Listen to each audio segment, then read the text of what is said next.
bütün medya Qarabağda, Qarabağ hiçbir zaman Azerbaycan bayrağını indirmemiş bir bölge.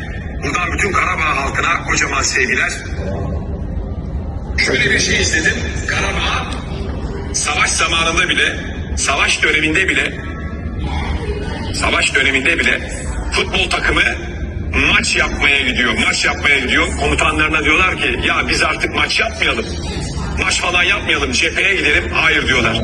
Siz sahada oynamaya, sahada savaşmaya devam edin. İşte böyle bir halk, böyle bir topluluk kolay kolay pes etmezler. Real Madrid, Barcelona, Bayern Münih kim gelirse gelsin.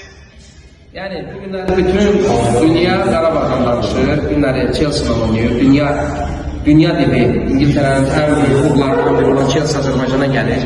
Bir neçə il bundan qabaq oynamışıq, Chelsea qalib gəlib. Ancaq mən inanıram ki, bu günlər Qarabağ qələbə qazanacaq. Çünki Benfica görmədik, Kopenhagen görmədik, çoxları deyirdi ki, biz udacağıq. Yəni indi də deyənlər var ki, Chelsea qalib olacaq. Ancaq mən inanıram ki, Qarabağımız bu günlər qələbə qazanacaq. Hesab deyərəm, Benfica'da demişdim ki, qələbəsi olacaq, Kopenhagen'də də indiki oyuna da 2-1 qələbə Qarabağ xeyrinə maksimum 1-1 ola bilər. Ancaq mən bilirəm ki, bu günləri Qarabağ udmayacaq. İnşallah buna inanırıq, el olacaq inşallah. İnanaq ki, o el olsun.